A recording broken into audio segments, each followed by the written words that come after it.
Welcome back to my Colorado Mountain Garden and Homestead. And before I get started today, I wanted to say hi to my great nephew, Caleb.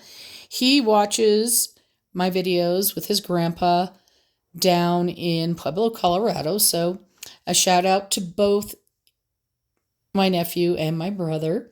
About a week ago, I made a video that said, "What's in that cup?" That's what the title was. And it was when I moved my tomato seedlings into the red cups.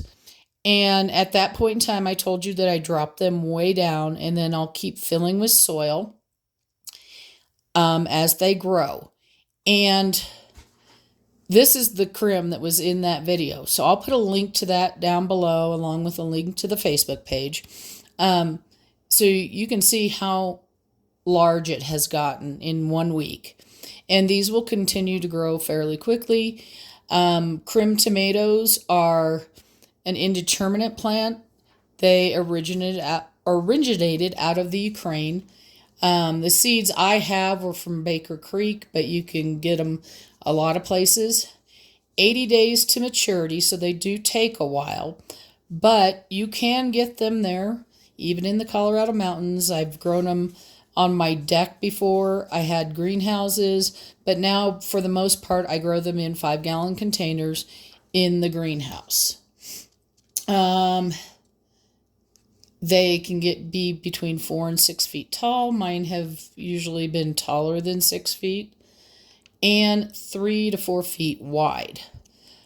I do my best to keep up on pruning any of the suckers back on mine. Although I will say I'm pretty lacking on that garden chore. It's not one of my favorites. And as we go through these other tomatoes that I'm growing this year, you'll understand why I'm doing what I'm doing. So, again, this was a week ago that I put it in that cup. Again, I'll link that video. And they are going to get full strength fertilizer today, which I use the Fox Farm Grow Big. At full strength, it said to make you mix the concentrate. This is what it looks like. So to get the 644, it's 2 to 3 teaspoons. I use 3 teaspoons for a regular feeding. And so these aren't going to have to get watered like every other day. It's probably going to be every week to 10 days while they're still this small. And so they will get Fox Farm every watering until I have to start watering them more often. And then I'll probably skip one watering in between. But for the most part, if you look at the instructions on there, it says every 7 to 10 days. And once these get out into the containers in the greenhouse, that's what I follow. 7 to 10 days is when I give them water, although they're on a dripper system out there at all times.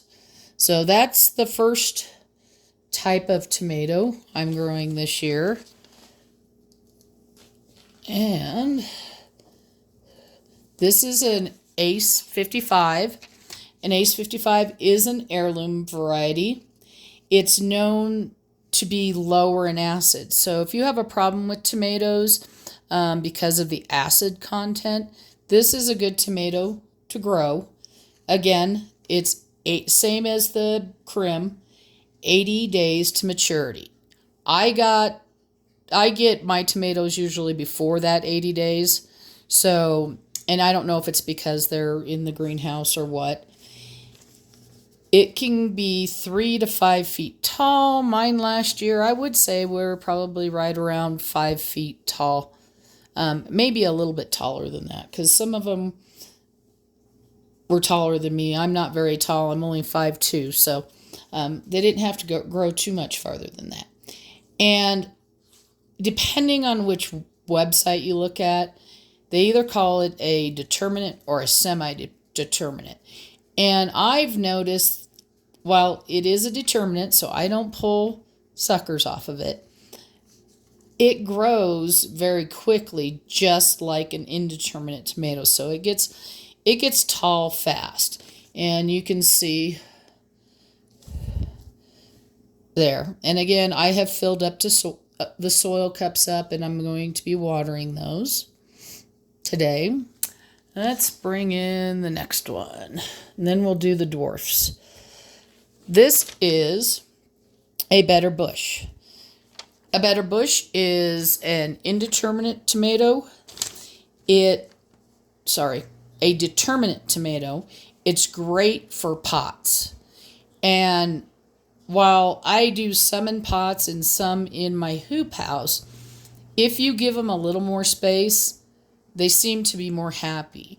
So if you are just going to grow one on your deck and you have the room, I suggest to bump that from 5 gallons to 10 gallons. Or do a very deep container, deeper than like a regular planting pot. They seem to be a little bit happier. It's going to get 3 to 4 feet tall. I do cage these. And the reason for that is because the tomatoes get quite large, so the branches get heavy. And I've gotten over a 1 pound tomato off of the better bushes. It's also going to end up being 2 to 3 feet wide. So if you're putting it in a bed, make sure you give it space to grow, because you want to have that width. Because of it being a determinate, you do not take suckers off. I do prune the lower leaves below where it's flowering to keep the airflow going and so that the plant's healthier.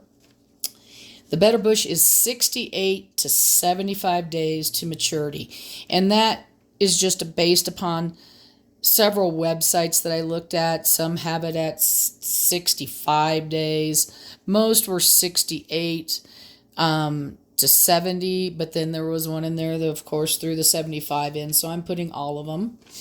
I think that's all I have about that one. And you can see it hasn't grown as much. Oops. But let's scroll in there. These get really thick stems. So it'll keep growing. The cotyledons are off of it. And I imagine that next week I'll have to add even more soil to this. I just don't like to stick soil too far up.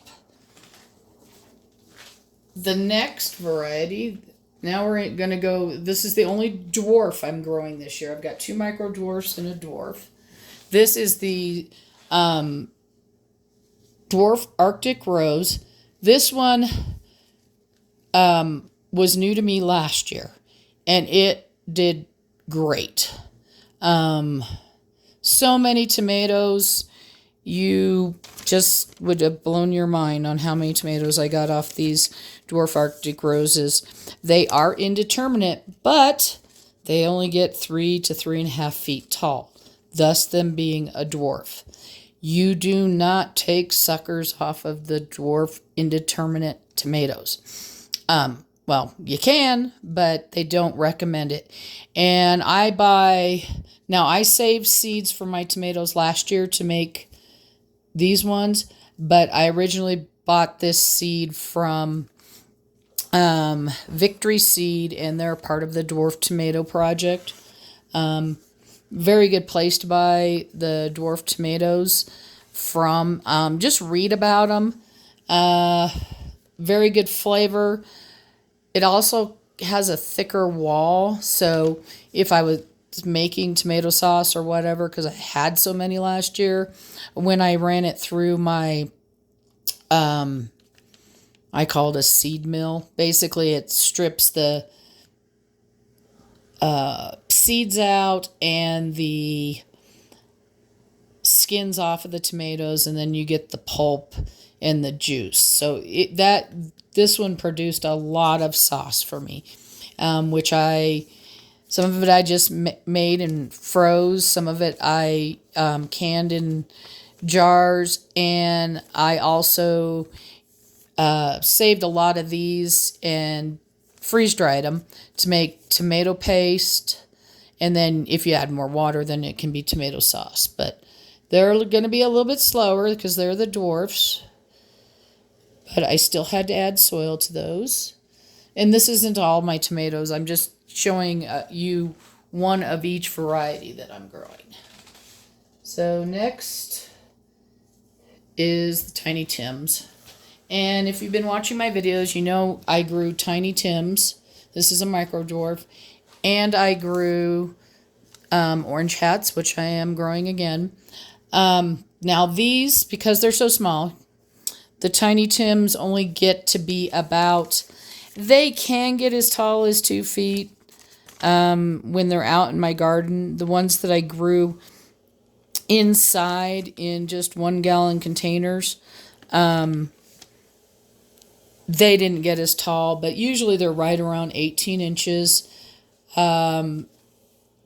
Because they're so small, I mean, he's already over an inch tall. So if you think his max height is 18 inches, you don't have to drop these down in as far. I did leave some, and when these cotyledons, these little ones right here, those are the embryonic leaves. When those start shriveling back, I'll cut them off. And pretty much for the dwarfs, all I do is keep those leaves up off the soil so that I don't get any funguses or anything like that. Again, this is Tiny Tim. It's a nice little red cherry tomato, very sweet, very prolific. If you watched any of the other videos on that, you saw that I started getting tomatoes in January, and I started the seeds on, I think they were in September. All right, let's pull the last one out here. And I'm not doing a bunch of different varieties this year, mostly because I'm kind of cutting back and for less space and just to add more air and not as much work for me. And that's not a bad thing. Sometimes I've really crammed all the plants in there, and it does get hard to stay on top of it and keep the suckers down and all that other stuff. All right, so orange hat. Orange hat is a little orange tomato. Also, I grew this throughout the winter. Again, it still has its cotyledons on it. So as those start dying back, again, I'll cut those off as this gets a little bit taller. Now, again, we're not going to, these don't get leggy. Anything like the Better Bush and the Tiny Tims and the Dwarf Arctic Rose, they don't ever really get leggy, as at least in what I've experienced. As far as tomatoes, when you see people talking about having leggy tomatoes, these really don't get that way. So everybody's getting, and like I said, I'll bring all my plants in, add any that need soil. I'll come back probably in about, another week, maybe week and a half, and show you. I may only just pull the crim out because pretty soon I won't be, once I'm done filling them with soil, I won't be bringing all the plants into the kitchen to water. I'll water them in the grow room area, but there's not a lot of good space for making videos in there. What else is going on here? Well, once the snow's over, all of the spinach and stuff, lettuces that I started in cups are going to get moved outside to the little greenhouse. I will be doing the same thing as far as up potting for my tomatillos. If you grow tomatillos, please remember you need at least 2 so you can have pollination. If you don't have a lot of pollinators in there, if they're not outside where the wind hits them, you will want to go in there and shake them so that they get pollinated, and or use a Q-tip, little paintbrush. I mean, there's many different methods. But you'll get way more tomatillos. You'll get tomatillos like crazy if you stay on that. I'm growing 3, so those will get up potted. Eggplants are still too small. That's the other kind of regular plant that I have growing right now that eventually will have to be up potted.